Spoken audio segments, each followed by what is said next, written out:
नमस्कार बच्चों, अभी तक हमने पढ़ा हुआ है कि पाठ 10 में क्या क्या दिया हुआ है। और पाठ 10 को आपने बहुत बेहतर तरीके से पढ़ा है कि पाठ 10 में अकबर ने किस तरह से अपना साम्राज्य स्थापित किया, शासन संचालित किया और इसके बाद उसने किस तरह से जो है कि अपने प्रशासन को व्यवस्थित किया।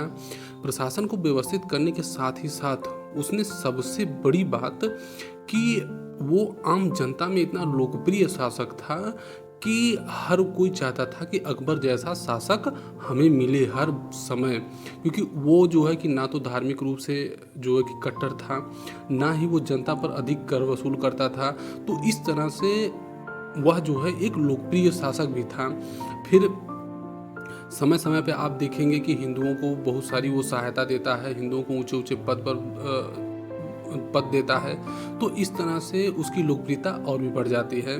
तो हम इसीलिए कई बार जो है कि अकबर की तुलना अशोक से की जाती है, जो हमारा जो है कि अशोक जैसा, अब जैसे हम मानते हैं कि सबसे शक्तिशाली शासक के साथ साथ वो सबसे ज़्यादा जन कल्याणकारी शासक था, तो इसलिए अशोक से कई बार अकबर की तुलना की जाती है। तो बच्चों, आज हम जो है अकबर के युग के काल का जो है उसका प्रश्न उत्तर करेंगे कि हम देखते हैं कि प्रश्न उत्तर में क्या क्या प्रश्न पूछे गए हैं और उसका उत्तर देते हैं। आपने पहले पढ़ा होगा, जिसने बेहतर तरीके से पढ़ा होगा वो अच्छे से अपना उत्तर दे पाएगा। तो हम बढ़ते हैं आगे। पाठ 10 अकबर का युग 1556 से 1605 ईस्वी तक अकबर ने शासन किया हुआ था। तो प्रश्न क है, अकबर के संरक्षक का नाम क्या था? उत्तर, हुमायूं की मृत्यु के समय अकबर बहुत छोटा था। हुमायूं की मृत्यु के समय अकबर 13 वर्ष का था, जिसके लिए बैरम खां को अकबर का संरक्षक बनाया गया। संरक्षक का मतलब होता है बच्चों, जैसे पिता जो है एक पुत्र का संरक्षक होता है, तो उसी ही तरह एक संरक्षक भी नियुक्त होता है, लेकिन वो जो है वो पिता आपका नहीं होता है, वो अभिभावक होता है, आपकी देखभाल करता है, वो आपके आवश्यकता या आपकी जो है कि क्या ज़रूरत है या आपको क्या किससे सुरक्षा करनी है, इन सब चीज़ों को का देखभाल जो करता है उसे संरक्षक बोला जाता है। तो अकबर का संरक्षक कौन था? बैरम खां था। बैरम खां ने हेमू को पराजित कर अकबर को दिल्ली की गद्दी दिलाने में अहम योगदान दिया। जब हमने देखा था कि पानीपत का द्वितीय युद्ध होता है, तो अकबर बहुत बुरी तरह से वह युद्ध पराजित हो रहा था, लेकिन बैरम खां और अकबर ने दोनों ने मिलकर बड़ी ही बहादुरी से युद्ध लड़ा और पानीपत का युद्ध जीत लिया। और पानीपत का युद्ध जीतने के बाद हम देखते हैं कि अकबर मुगल शासन की गद्दी पर बैठा। आगे देखते हैं प्रश्न ख, पानीपत का द्वितीय युद्ध कब, कहाँ और किसके मध्य हुआ? अभी हमने बच्चों जैसा बताया है, पहले ही प्रश्न में आपको बता दिया कि पानीपत का द्वितीय युद्ध अकबर और हेमू के बीच में हुआ था। तो उत्तर देखते हैं बच्चों, पानीपत का द्वितीय युद्ध वर्तमान हरियाणा के पानीपत नामक स्थान पर हुआ था। यह युद्ध 1556 में अकबर और हेमू के बीच हुआ, जिसमें अकबर विजयी हुआ और दिल्ली का बादशाह बना। हमने पहले ही बच्चों बता चुका हूँ कि जो भी पढ़ा होगा इसको, उस कहानी को जानता होगा कि अकबर पानीपत के युद्ध को हार रहा था, लेकिन अचानक ही अकबर एक तीर उठाता है और हेमू पर निशाना साधता है, और वो तीर जो है वो हेमू की आंख में लग जाता है। जैसे ही हेमू की आंख में लगता है तो हेमू की जो सेना थी वो तितर बितर होने लगती है। जब तितर बितर होने लगती है तो जो है कि अकबर और उसका संरक्षक बैरम खां दोनों मिलकर जो है कत्लेआम मचा देते हैं, और कत्लेआम मचाते हुए जो है उसने हेमू की सेना को क्या है पराजित कर दिया, और इस तरह से दिल्ली का बादशाह बन गया। फिर प्रश्न ग है, अकबर ने अपना साम्राज्य बढ़ाने के लिए क्या क्या नीति अपनाई? उत्तर, अकबर एक महान शासक के साथ ही कुशल रणनीतिकार भी था। उसने अपने साम्राज्य के विस्तार के लिए विरोधियों से संघर्ष करने, वैवाहिक संबंध स्थापित करने, अधीनता स्वीकार करने वालों को शासन में पद देने तथा मित्रता करने की नीति अपनाई। आपने बच्चों जैसे पढ़ा होगा कि अकबर ने एक महान शासक तो था ही और कुशल रणनीतिकार भी था। कुशल रणनीतिकार इसलिए था कि वो जो नीतियाँ बनाता था वो उसके जनता की भलाई के लिए तो था ही, लेकिन जनता की भलाई के साथ साथ उसके प्रशासन को भी सुदृढ़ करता था। जैसे जब उसने अपने साम्राज्य के विस्तार की नीति अपनाई, तो विस्तार की नीति के तहत आप देखेंगे कि उसने सबसे पहले क्या किया कि अपने विरोधी जो थे उनसे हाथ फैलाया कि आप ऐसा करिए कि आप हमारे अधीन आ जाइए, हम आपके राज्य को हड़पेंगे नहीं, हम आपके राज्य को आपको ही सौंप देंगे, बस आप हमारी अधीनता स्वीकार कर लीजिए और हम आपको अपने जो है प्रशासन में ऊंचे ऊंचे पद देंगे, आपको सूबेदार बनाएंगे, आपको और मनसब प्रदान करेंगे, आपको अच्छे अच्छे पद दिया जाएगा। तो जिन शासकों ने, हिंदू शासकों ने या उसके विरोधी शासकों ने क्या है कि अकबर की अधीनता स्वीकार कर ली, उन्हें उसने मित्रता की भांति व्यवहार किया, और जिन्होंने नहीं स्वीकार की जैसे महाराणा प्रताप, तो उनके साथ उसने युद्ध की नीति अपनाई। तो इस तरह से अकबर आप देखेंगे कि दो तरह की नीति अपनाता है, एक युद्ध की नीति और एक मित्र की नीति। जो भी व्यक्ति मित्रता नहीं स्वीकार करता है उससे युद्ध करके उसके साम्राज्य को छीनता है, जो मित्रता करता है तो उसके साम्राज्य को उसे पुनः वापस भी कर देता है और उसे अपने प्रशासन में ऊंचे पद भी देता है। और देखिए आगे प्रश्न घ, हल्दी घाटी का युद्ध कब, कहाँ और किसके मध्य हुआ? उत्तर, लगभग अधिकांश राजपूत शासकों ने अकबर की अधीनता स्वीकार कर ली, परंतु मेवाड़ का शासक महाराणा प्रताप ने अकबर से संघर्ष का रास्ता चुना। इन्हीं दोनों के मध्य राजस्थान के हल्दी घाटी के मैदान में हल्दी घाटी का युद्ध 1576 में अकबर और महाराणा प्रताप के बीच हुआ, जिसमें महाराणा प्रताप पराजित हुआ और जंगलों में रहकर अकबर से संघर्ष करते रहा। आप देखे होंगे बच्चों कि हल्दी घाटी का युद्ध, वो कहते हैं ना कि महाराणा प्रताप इतना स्वाभिमानी था और वो इतना साहसी व्यक्ति था कि वो कहता था कि हम किसी दूसरे व्यक्ति की अधीनता या हम किसी दूसरे शासक की अधीनता नहीं स्वीकार करेंगे। हम भले से पराजित हो जाएंगे, हमको जो है कि घास की रोटियां खाना पड़ जाए या हमको जंगलों में रहना पड़ जाए, उससे हमें कोई दिक्कत नहीं है, लेकिन हम किसी दूसरे व्यक्ति की अधीनता नहीं स्वीकार करेंगे, भले से हमारा सट कट जाए। तो इन्हीं हल्दी घाटी का युद्ध महाराणा प्रताप और जो है अकबर के बीच हुआ था।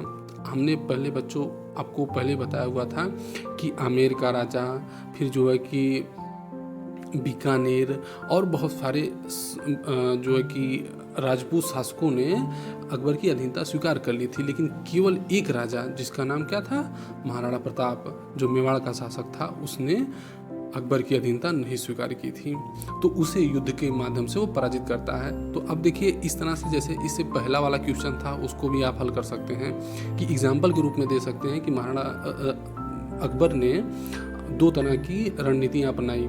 जो भी शासक उसकी अधीनता स्वीकार कर लेता था उसे ऊंचे पद, उन्हें सूबेदार जैसे पद पर आसीन करता था, जैसे मनसबदार जैसे भगवान सिंह, और फिर इसके बाद भगवान दास और मान सिंह, इन सबको ऊंचे पद दिए थे। इसके बाद जो भी शासक उसकी अधीनता स्वीकार नहीं करता था उसके राज्य पर आक्रमण करता था, उसे पराजित करता था और उसके राज्य को छिन्न भिन्न कर देता था, जैसे महाराणा प्रताप। तो इस तरह से आपको दोनों एग्जाम्पल भी मिल गया। आगे देखते हैं प्रश्न, गुजरात और बंगाल विजय से राज्य को क्या लाभ हुआ? उत्तर, कड़े संघर्षों के पश्चात अकबर ने गुजरात और बंगाल की विजय की। इन दोनों राज्यों की सीमा समुद्र से लगी है, जो व्यापार के लिए उत्तम थे। उनसे फारस की खाड़ी, यूरोप एवं मध्य एशिया आदि के साथ जलमार्ग से वस्तुओं का आयात निर्यात होता था। फिर बंगाल और गुजरात में उपजाऊ भूमि थी, जिससे अच्छी फसल होती थी। इससे सरकार को कर लगान मिलता, जो शाही खजाने में वृद्धि करता। इसके कारण आप देखेंगे कि गुजरात और बंगाल की जब उसने विजय की तो उसको दो तीन फायदा हुआ। सबसे पहला फायदा क्या हुआ कि ये समुद्री राज्य थे, समुद्री राज्य हैं तो वहाँ से आपको पता है कि बंदरगाह होंगे। जैसे पश्चिम बंगाल में आप देखेंगे कि कोलकाता बंदरगाह है, इसी तरह गुजरात में आप देखेंगे कांडला बंदरगाह है, पोरबंदर बंदरगाह है, ओखा बंदरगाह है। तो इन बंदरगाहों के माध्यम से क्या होता था कि व्यापार होता था, तो यहाँ से वस्तुएं लेके जाई जाती थी और दूसरे देश से वस्तुएं लेके आई जाती थी। तो जब भी वस्तुएं भारत से बाहर जाती थी तब भी राज्य सरकार को चुंगी मिलती थी, और जब दूसरे देश से वस्तुएं भारत में आती थी तब भी जो है राज्य सरकार को चुंगी प्राप्त होती थी। तो इस तरह से जो भी चुंगी प्राप्त होती थी उसका क्या है, एक हिस्सा केंद्र को जाता था। तो इस तरह से जो अकबर के साम्राज्य की आमदनी थी उसका एक बहुत बड़ा स्रोत था कि व्यापार वाणिज्य का उन्नत होना। इसी तरह से आप देखेंगे गुजरात था, तो गुजरात को आप देखें, फिर बंगाल इसी तरह का था। फिर इसके साथ ही साथ एक चीज़ और थी कि गुजरात और बंगाल में बहुत उपजाऊ भूमि थी, और वो उपजाऊ भूमि है तो वहाँ खेती अच्छी होगी। जब खेती अच्छी होगी तो सरकार को वहाँ पर से कर प्राप्त होगा या टैक्स प्राप्त होगा, और जब कर प्राप्त होगा तो सरकार का खजाना भर जाएगा। तो इस कारण से गुजरात और बंगाल अकबर की जो है कि महत्वपूर्ण विजय थी, और उन विजयों से उनको बहुत सारा धन भी प्राप्त हुआ और उसे कर भी बहुत सारा प्राप्त हुआ। आप जानते हैं कि गुजरात विजय के बाद उसने फतेहपुर सीकरी में बुलंद दरवाजे का निर्माण करवाया था। फतेहपुर सीकरी में बुलंद दरवाजे का निर्माण गुजरात विजय के पश्चात अकबर ने करवाया था, कि इतना प्रसन्न हुआ था उसने। फिर आगे देखिए बच्चों, प्रश्न 4, चांद बीबी कौन थी? चांद बीबी अहमदनगर की शासिका थी जिन्होंने अकबर से निर्भीकता से संघर्ष किया, परंतु उन्हें हार का सामना करना पड़ा और उनके कुछ क्षेत्रों पर अकबर का कब्जा हो गया। ये दक्षिण भारत के राज्य थे। आज का महाराष्ट्र आप देखेंगे, महाराष्ट्र में ही के ही आसपास ये अहमदनगर था। तो अहमदनगर में जो है कि निजाम शाही वंश शासन करता था, लेकिन निजाम शाही वंश के जो पुरुष शासक थे वो जो है कि बहुत कम उम्र का था। तो इस कारण से जो है चांद बीबी ने उसकी संरक्षिका के रूप में शासन किया हुआ था। तो ये बहुत ही साहसी और जो है कि निर्भीक मुस्लिम महिला थी। अब देखिए कि कितनी बड़ी बात है कि मध्यकाल में जहाँ महिलाओं को घर के बाहर पर्दे में रखा जाता था, चांद बीबी जो है कि वो क्या है, शासन का संचालन कर रही होती हैं। इसी तरह आप आगे पढ़ेंगे, नूरजहाँ का नाम पढ़ेंगे, वो भी शासन में जहांगीर का साथ देती है। तो इस तरह से आप देखेंगे कि अकबर ने इसको भी पराजित किया और इसके कुछ क्षेत्रों को जीत लिया। फिर प्रश्न 6, अकबर ने धार्मिक सहिष्णुता बढ़ाने के लिए क्या क्या किया? हमने बच्चों पहले ही बताया हुआ है कि अकबर ने धार्मिक सहिष्णुता बढ़ाने के लिए निम्नलिखित कदम उठाए। सबसे पहला, हिंदुओं से वैवाहिक संबंध बनाए और उनसे मित्रता बनाई, कि उसने हिंदू शासकों से क्या है, वैवाहिक संबंध बनाए। जैसे आमेर की राजा से की पुत्री से विवाह किया जिसका नाम जोधाबाई रहता है, उनसे विवाह किया। लेकिन विवाह करके उसने ये नहीं कहा कि आप मुस्लिम धर्म स्वीकार कर लीजिए, उसने कहा कि आप हिंदू रीति रिवाज से अपना पूजा पाठ कीजिए, हर चीज़ कीजिए, हमें उससे कोई फर्क नहीं है। तो क्या होगा कि लोगों में ये होता है कि चलो हमारे धर्म में कोई हस्तक्षेप नहीं कर रहा है तो इसलिए हमें कोई दिक्कत नहीं है। अगर ऐसा आज के समय में हो जाए तो क्या बात हो। और उसने मित्रता बनाई। आप देखेंगे कि बहुत सारे बीकानेर के, आमेर के राजा से मान सिंह था, भगवान सिंह था, इन सबको उसने जो है कि ऊंचे पद दिए, मित्रता बनाई। फिर देखेंगे दूसरा, उसने जजिया कर एवं तीर्थ यात्रा कर को समाप्त कर दिया। ये बच्चों जजिया कर जो है वो जो हिंदू थे उन पर लगाया जाता था, कि ताकि ये हिंदू जो है, मूलतः इसका उद्देश्य ये था कि हिंदुओं को धर्म परिवर्तित करके अगर मुस्लिम ये धर्म स्वीकार कर लेते हैं तो जजिया कर नहीं लगाया जाएगा। ये जजिया कर जो होता था वो उनकी संपत्ति में से लगाया जाता था, कि जैसे मान लीजिए अगर किसी व्यक्ति की संपत्ति 1 लाख की है तो उसमें से कुछ हिस्सा जैसे 1% या 2% वो ये जजिया कर के रूप में वसूल किया जाता था। फिर तीर्थ यात्रा कर था, जैसे आप अपने पिताजी से या दादाजी से सुने होंगे कि वो कभी बनारस की यात्रा करने जाते हैं, कभी वो जो है कि बद्रीनाथ की यात्रा करने जाते हैं, कभी वैष्णो देवी की यात्रा करने जाते हैं। तो उन यात्राओं में उनको कभी टैक्स नहीं देना पड़ता है इस समय। लेकिन जब मुस्लिम शासन सत्ता आई तो उन्होंने क्या हुआ कि तीर्थ यात्राओं पर कर लगाया। तो जब अकबर शासक हुआ तो उसने जजिया कर और तीर्थ यात्रा कर दोनों को समाप्त कर दिया, कि कहा कि हमारे साम्राज्य में ये तीर्थ यात्रा कर और जजिया कर नहीं लिया जाएगा। तो इससे क्या होगा कि हिंदुओं का जो है वो विश्वास जीत लिया। फिर तीसरा, अकबर ने सभी धर्मों के गुरुओं से चर्चा के लिए इबादत खाना निर्माण कराया। इसने सभी धर्मों के, जैसे जैन हो गया, बौद्ध हो गया, सिख हो गया, ईसाई हो गया, पारसी हो गया, सभी धर्मों के गुरुओं को ये बैठाता था और बैठा के जो है कि विचार करता था कि आपके धर्म में क्या अच्छी अच्छी बातें हैं, जैन धर्म में क्या क्या अच्छी अच्छी बातें हैं। तो उन सब की बातों को सुनता था और सुनकर जो है कि उनको जनता के कल्याण में लगाता था। फिर वो प्रशासन में भी इसी तरह से लगाता था, या सामाजिक सुधार में भी वो इसी तरह के इनकी विचारों को लागू करता था। फिर आगे देखिए, फिर उसने इस्लाम, हिंदू, जैन, फारसी आदि धर्मों की अच्छी बातों को लेकर एक नए धार्मिक मार्ग दीन ए इलाही की रूपरेखा बनाई। उसने जब ये सब देखा तो उसको बड़ा दुख हुआ कि मुस्लिमों में इतना कट्टरपन है और अन्य धर्म बड़ा ही सहिष्णु है और बहुत ही अच्छे हैं। तो उसने क्या किया कि बहुत सभी धर्मों की अच्छी अच्छी बातों को जो है कि ग्रहण करके एक नया जो है कि संप्रदाय बनाया या धार्मिक मार्ग बनाया, जिसका नाम दीन ए इलाही कहा जाता है। फिर पांचवा, अकबर ने हिंदू, पारसी आदि धर्मों की कुछ रीतियाँ मनानी शुरू की। मतलब कहने का आशा है कि जो धर्म की कुछ जो है कि रीतियाँ, मतलब जो है कि जैसे हिंदुओं की दीपावली मनाना, दशहरा मनाना, राखी प्रथा, इन सब चीज़ों को मनाना क्या है अकबर ने शुरू कर दिया। इससे क्या हुआ कि जो सभी धर्म के लोग थे उनको ये भय ख़त्म हो गया कि मुस्लिम क्या है, बाहरी हैं। उनको लगा कि नहीं, ये अपने हैं। तो इस तरह से अकबर ने भारतीयों पर राज किया और एक कहते हैं कि बेहतर शासक की तरह साम्राज्य स्थापित किया। ये देखिए बच्चों, आपका प्रश्न उत्तर हो गया। आपको प्रश्नों के सभी उत्तर बता दिए। अब देखिए आगे इसमें दिया है, निम्नलिखित प्रश्नों में सही विकल्प के सामने सही का निशान लगाएं। का हल्दी घाटी का युद्ध हुआ। आपने पहला दिया है चांद बीबी एवं मुगलों के बीच, शेर शाह सूरी एवं हुमायूं के बीच, मुगलों एवं अफगानों के बीच, और चौथा दिया है अकबर एवं महाराणा प्रताप के बीच। आपको पता है कि हल्दी घाटी का युद्ध किसके बीच हुआ था? अकबर और महाराणा प्रताप के बीच हुआ था। यह हल्दी घाटी का युद्ध बहुत फेमस है। ये कब हुआ था? 1576 में। और शेर शाह सूरी एवं हुमायूं के बीच कौन सा युद्ध हुआ था? चौसा का युद्ध। चौसा का युद्ध कब हुआ था?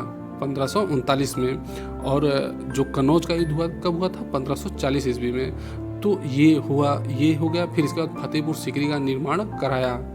आप आगरा में जाइए तो कभी फतेहपुर सीकरी को घूमिए, उसमें बहुत अच्छे अच्छे सुंदर जो है वो कलाकृतियाँ बनाई गई, जिसमें पंचमहल है, जो धाबाई का महल है, बुलंद दरवाज़ा है, दीवाने खास है, दीवाने आम है, ये सब बना हुआ है। तो फतेहपुर सीकरी का निर्माण जो है अकबर ने करवाया था। गतिविधि: 1 रुपया, 2 रुपया, 5 रुपया व 10 रुपये के सिक्कों को अपनी पुस्तिका में छापिए। आप बच्चे 1 रुपया, 2 रुपया और 5 रुपया और 10 रुपये के सिक्कों को लीजिए और अपने पुस्तिका पर छापिए और उसको बनाइए और देखिए कि क्या क्या जो है इसमें अंतर है, क्या समानताएं हैं। फिर प्रोजेक्ट वर्क दिया हुआ है। पाठ में दिए गए मानचित्र को देखकर अकबर के साम्राज्य के प्रमुख राज्यों की सूची बनाइए तथा भारत के रेखा मानचित्र में उसका साम्राज्य लाल रंगों से दिखाइए। आपको जो हमने लाल रंग दिखाया हुआ है बच्चों, उसी को बस क्या करना है, आपको दिखा देना है कि ये इसका जो है साम्राज्य था और ऐसा था। ठीक बच्चों, अभी हम आपको साम्राज्य दिखाते हैं कि कैसे लाल रंग का साम्राज्य था। ये देखिए बच्चों, हमने देखा है ना कि अकबर का साम्राज्य किस तरह से, देखिए लाल रंग का है ना, लाहौर है, ऊपर देखिए ये देखिए बच्चों काबुल है, ये लाहौर है, ये दिल्ली है, यहाँ देखिए आगरा है, इलाहाबाद है, इधर जो है कि मेवाड़ है, अहमदाबाद है, इसके बाद इधर देखिए ये आपका मालवा है, फिर ये यहाँ पर जो है कि अहमदनगर है, इधर बंगाल है, ये बिहार है। इन सभी ये जो लाल रंग का दिख रहा है, इन सभी क्षेत्रों पर किसका शासन था? अकबर का शासन था। तो आप इनको जो है आप चिन्हित कीजिए और एंजॉय कीजिए। नमस्कार बच्चों, जय हिंद।